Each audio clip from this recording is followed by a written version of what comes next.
आखिर नीति न्याय भी तो कुछ होती है कि नहीं। देखो क्या है, विशेष बात है कि श्वान को पत्थर मारने से पत्थर को ही पकड़कर काटता है, मारक को नहीं।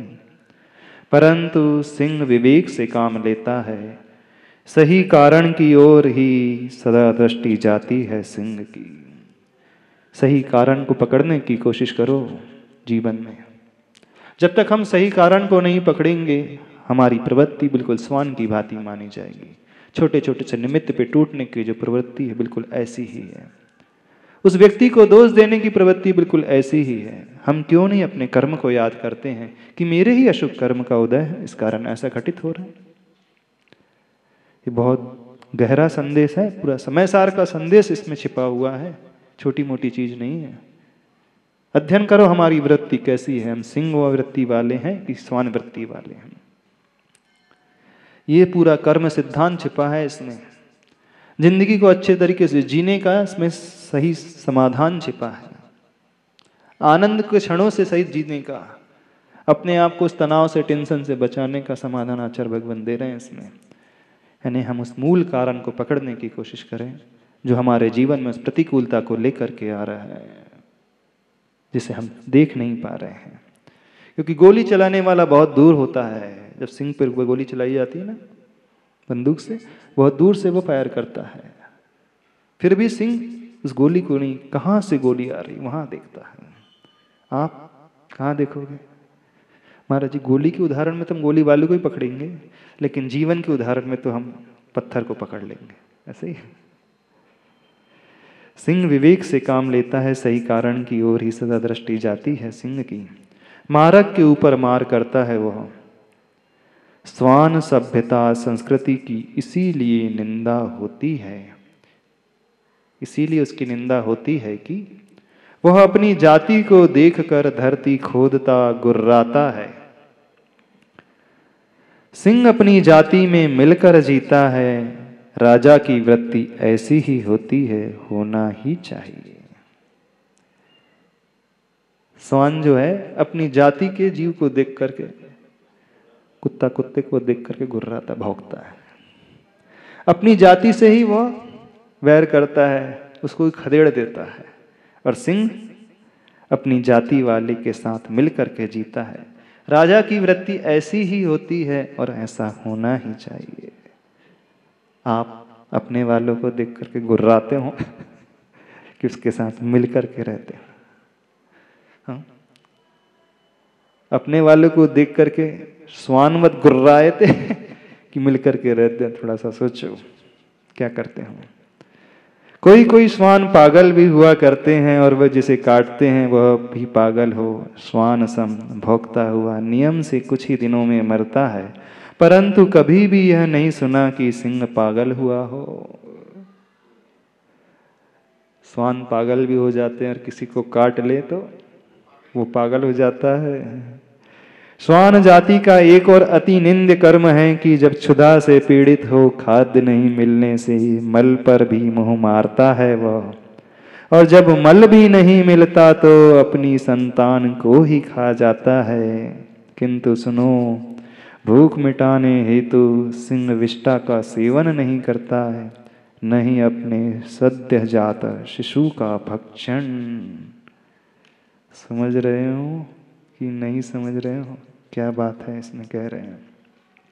यदि भोजन नहीं मिलता है तो श्वान जाकर के मल का शोधन करके लेकर के आ जाता है, लेकिन सिंह कभी मल का भक्षण नहीं करता। करता है? सिंह कभी नहीं करता।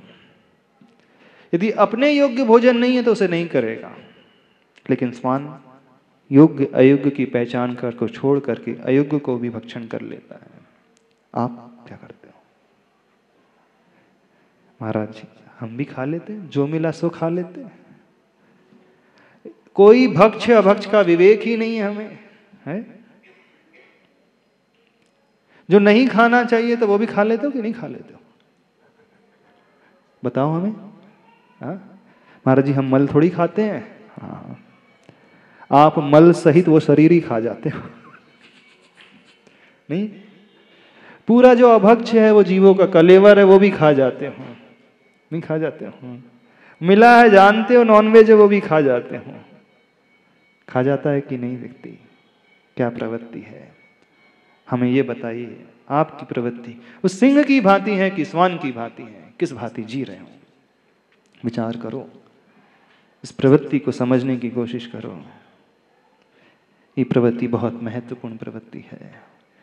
सिंह की भांति जीवन होना चाहिए, तब तो मानना जीवन कुछ है, नहीं तो दुम हिलाते हिलाते दूसरों के पीछे भागते भागते मल का भी भोजन बना करके खा जाते हो, वो गंदगी भी खा जाते हो जो नहीं खाना चाहिए, नहीं खा जाते। समय हो गया है, इस विषय को थोड़ा सा हम इस विषय को कल और अच्छे से बताएंगे। इसके पीछे बहुत रहस्य है, इस रहस्य को समझने की कोशिश करना।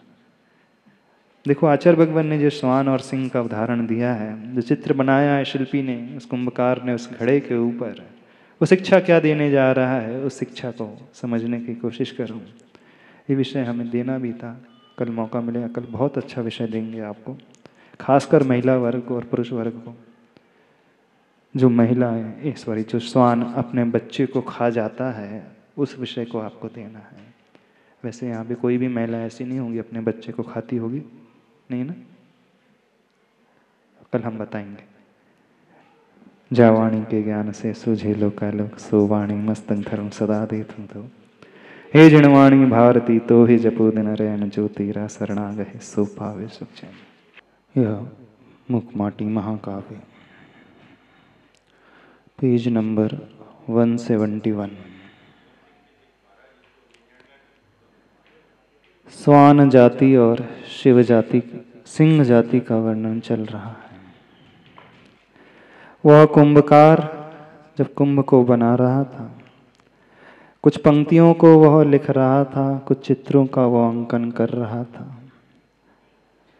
दो चित्रों को उसने बनाया था, एक तरफ सिंह खड़ा है और एक तरफ श्वान खड़ा है। एक तरफ सिंह की वृत्ति होती है और एक तरफ श्वान की वृत्ति होती है। सिंह और श्वान का चित्र ऐसे ही नहीं बताया, उसके पीछे बहुत गहरा रहस्य। उस रहस्य को आचार्य भगवान उन चित्रों के माध्यम से, इन पंक्तियों के माध्यम से यहाँ पर खोल रहे हैं। श्वान जाति का एक और अति निंद्य कर्म है कि जब क्षुधा से पीड़ित हो, खाद्य नहीं मिलने से मल पर भी मुंह मारता है वह, और जब मल भी नहीं मिलता तो अपनी संतान को ही खा जाता है। किंतु सुनो, भूख मिटाने हेतु सिंह विष्ठा का सेवन नहीं करता है, न ही अपने सद्य जाता शिशु का भक्षण। यह वर्णन चल रहा था। अंतिम कुछ पंक्तियां उस सिंह और श्वान को लेकर के। श्वान और सिंह तो एक प्रकार से दृष्टांत की भांति हैं, उपमा की भांति हैं। आचार्य भगवान उस मूल प्रवृत्ति को हम सबको बताना चाह रहे हैं, किस प्रकार के मनुष्य इस दुनिया में रहते हैं, कौन कौन सी विचारधारा को लेकर के चलने वाले जीव यहाँ पर पाए जाते हैं। कुछ जीव होते हैं जब अपने उदर की पूर्ति के लिए, भूख को शांत करने के लिए, बिना कोई विचार किए, बिना कोई चिंतन किए कुछ भी खाने के लिए तैयार हो जाते हैं। उद्देश्य सिर्फ अपना पेट भरना मात्र होता है। वो यह भी नहीं सोचते ये खाने योग्य है भी कि नहीं, ये गंदा पदार्थ है, किस प्रकार का पदार्थ है, भक्ष्य है अभक्ष्य है, इसका भी विचार लेकर के नहीं आते। और जब वह भी नहीं मिलता है, आचार्य भगवान कह रहे हैं, जब मल भी नहीं मिलता तो अपनी संतान को ही खा जाता है। कभी आपने देखा है उस प्रवृत्ति को? कितने प्रकार के जीव इस दुनिया में होते हैं, अपनी उदर की भूख को शांत करने के लिए क्या क्या वो कर जाते हैं, किस प्रकार का जीवन अपने आप का बना लेते हैं। इसी घटना को देख करके एक बहुत इस प्रकार का दृश्य याद आता है। कैसी कैसी पाश्विक वृत्ति को रखने वाले संसार में रजीव होते हैं। वो इतना भी नहीं सोचते हम क्या कर रहे हैं, क्या हमारे करने योग्य है अथवा नहीं है। श्वान अपने ही बच्चे को खा जाता है अपनी भूख को मिटाने के लिए। कभी आपने सोचा ऐसे भी जीव होते संसार में? कोई माँ ऐसा कर सकती है, अपनी भूख को शांत करने के लिए अपने बच्चे को खा जाए? लेकिन उसकी प्रवृत्ति होती है। बहुत प्रकार के जीव होते संसार में। महाभारत का जब एक वो दृश्य देखते हैं, कंस के उस दृश्य को जब अपन नजर रखते हैं, कंस ने अपनी ही बहन के कितने पुत्रों को मौत के घाट उतार दिया। एक नहीं, दो नहीं, तीन नहीं, चार नहीं, 7 पुत्रों को। तभी से वह मामा शब्द जो है विकृत हो गया। यदि किसी से कंस मामा कह दो तो वह क्षुभित हो जाता है। महाभारत को जब अपन पढ़ते हैं और कंस के चरित्र को पढ़ते हैं, उसकी क्रूरता को देखते हैं, तो दिल ऊपर भीतर से दहल उठता है। अपनी जान की रक्षा के लिए चूंकि एक घोषणा हुई थी, आकाशवाणी हुई थी कि देवकी के द्वारा जो पुत्र का जन्म होगा वही पुत्र तुम्हारे लिए, तुम्हारे प्राणों का संहारक होगा। 7वें पुत्र की, शायद 8वें पुत्र की घोषणा हुई थी, लेकिन कंस को विश्वास नहीं था। कंस ने सोचा क्या पता पहले पुत्र के रूप में ही 7वां 8वां पुत्र आ जाए तो। बस उसके मन में अपने प्राणों का चिंता थी और कुछ भी नहीं। वो क्या करता था, देवकी के जैसे ही पुत्र होता था, संतान होता था, उसे ले जाता था, मार देता था। ऐसे ही नहीं मारता था, पहले तो उसने 1-2 पुत्रों को ऐसे ही मार दिया, फिर वह हाथ में उठाता था और भरे चौराहे में, बीच बाजार में जोर से पटक कर के दीवार में मारता था उसके चेहरे में। जब वो छोटे से बच्चे को इस प्रकार का प्रहार करता था उसके ऊपर, इंसानियत भी दहल उठती। 1 नहीं, 2 नहीं, 7 पुत्रों को, 7 जीवों को उसने खत्म कर दिया। उद्देश्य सिर्फ उसका यही था कि मेरे प्राण बचना चाहिए। अपने प्राण को बचाने के लिए उसने ये भी नहीं देखा कि ये मेरे बहन के ही पुत्र हैं, उनकी ही संतान हैं। क्रूरता की अति नहीं होती, इससे ज्यादा नहीं हो सकती। कोई कह रहा है कोई अपने आप को बचाने के लिए अपने छोटे छोटे बच्चों को, बहन के बच्चे को मार दे। कोई ऐसा क्रूर तो नहीं है यहाँ पर कि अपने ही बहन के बच्चे को मार दे अपने प्राणों की रक्षा? नहीं, शायद इतिहास में कंस जैसा क्रूर कोई नहीं रहा होगा। एक ऐसे भी जीव होते हैं। जब आप धर्म की बात करते हैं, दया धर्म की बात करते हैं, तो कहा जाता है कि धर्म का पालन करना चाहिए, दया से सहित होना चाहिए, जीवों की रक्षा की जानी चाहिए। लेकिन स्वार्थ की पूर्ति के लिए व्यक्ति सब कुछ भुला देता है, इतनी क्रूरता को अपने भीतर लेकर के आ जाता है। इस टाइप के भी जीव होते हैं संसार में। एक कुछ इस प्रकार के भी जीव होते हैं। हमें पूरा विश्वास है यहाँ पर बैठे हुए कोई भी ऐसा जीव नहीं होगा, सुनने वाले इस प्रकार के नहीं होंगे। कभी आपने बंदर को देखा है? जो बंदरिया होती है उसका बहुत मोह होता है अपनी संतान से। वो हमेशा अपने छाती से लगा करके घूमती है उस बंदरिया बच्चे को। पेड़ पर पे चढ़ती है, इधर से उधर भागती है, तो भी इसे अपनी छाती से लगा कर। उस बंदरिया की एक प्रवृत्ति होती है, अपनी संतान से बहुत प्रेम करती है, उसकी रक्षा करने की कोशिश करती है। आदिनाथ पुराण में एक दृष्टांत आता है। राजा एक बार अपने नगर में ऐसे ही उद्यान में बैठा था। देखता क्या है, एक बंदरिया अपने बच्चे को छाती से लगाए हुए बहुत प्रेम कर रही थी, उसे छोड़ती ही नहीं थी। आदिनाथ भगवान के पूर्व भाव का वर्णन है। जैसे वो माँ अपने बच्चे से प्रेम कर रही थी, आदिनाथ भगवान का जीव भी अपने पुत्र से बहुत स्नेह करता था, बहुत राग करता था, छोड़ता ही नहीं था। उस दृश्य को देख करके वो जीव सोचता है, राजा सोचता है, देखो मेरी और इसकी कितनी समानता है, अपने बच्चे से कितना मोह करते हैं।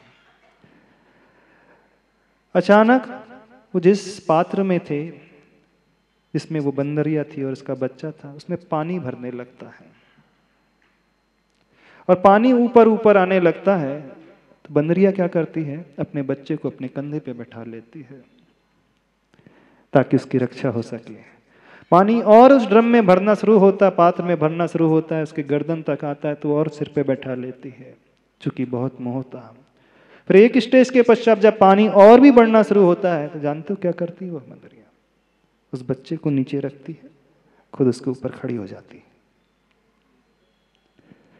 जिससे वो इतना राग कर रही थी, मोह कर रही थी, एक परिस्थिति में उसको नीचे रखती है और उसके ऊपर खड़ी हो जाती है। अब उसे अपनी जान ज्यादा प्रिय हो गई थी।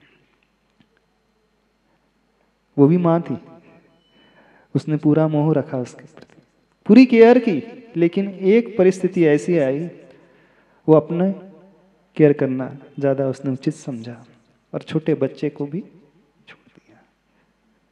होती है ऐसी मां, स्त्रियों में तो नहीं होती होंगी ना, मनुष्यों में तो। हाँ, इस प्रकार की माँ, हाँ, इंडोनेशिया का किस्सा आया होगा। तो हम ये बताने जा रहे हैं कि वो बंदरिया जो इतना राग करती है अपने बच्चे से, लेकिन जब अपने स्वार्थ की बात आती है उसके ऊपर। एक होती है सर्पणी, पशु योनि में रहने वाली। जब वो अपने बच्चों को जन्म देती है, बहुत सारे अंडों को जन्म देती है, उसको बहुत तीव्र भूख लगती है। जब उसे कुछ भी खाने नहीं मिलता है तो वो अपने ही अंडों को खा जाती बहुत सारे। क्योंकि क्या करें, जिस समय बच्चे का जन्म होता है पूरा गर्भाशय एकदम खाली हो जाता है, रिक्त स्थान हो जाता है, तो बहुत तीव्र भूख लगती है। ऐसी है, महिलाएं लोग जानती होंगी। जब गाय का भी गाय अपने बछड़े को जन्म देती है, उसे भी बहुत भूख लगती है, उस समय उसे भोजन बहुत आवश्यक हो जाता है। तो कुछ ऐसे जीव होते हैं उनकी भूख शांत नहीं होती है तो वो अपने ही अंडे को खा जाते हैं। एक ऐसी भी माँ, और एक ऐसी माँ आचार्य भगवान कह रहे हैं श्वान प्रवृत्ति की रखने के लिए कि वह श्वान अपने ही बच्चे को खा जाता है जब उसकी भूख शांत नहीं होती है। एक वो कंस जैसा जीव जो अपनी बहन के बच्चे को मारता है, एक वह सर्पणी, एक वो माँ है, एक बंदरिया, वो भी अपने बच्चे के कंधे पे खड़े हो जाती है, एक कुत्ते का जीव वो भी खड़े हो जाता है। सबके पास कोई ना कोई कारण था। कौन सा कारण था? भूख का कारण था। हमें शायद ऐसा नहीं लगता कि मनुष्य योनि में रहने वाली स्त्रियां अथवा पुरुष अपनी भूख को शांत करने के लिए अपने ही बच्चे को खा जाएंगे। कोई है तो नहीं ऐसा पुरुष यहाँ पे, महिला, पेट की भूख को शांत करने की? इतनी क्रूरता तो नहीं है शायद, इंसानियत नहीं मरी है। उसी महाभारत में एक दृश्य आता है, पूतना का दृश्य आता है, राक्षसी का। उसमें कथन है कि वो श्री कृष्ण जी को मारने के लिए वो राक्षसी ने जो प्रयोग किया होगा। हमारा उद्देश्य उस कथा को बताना नहीं है, हमारा उद्देश्य उस टेंडेंसी को बताना, उस मानसिकता को बताना है कि व्यक्ति कहाँ तक उतर सकता है।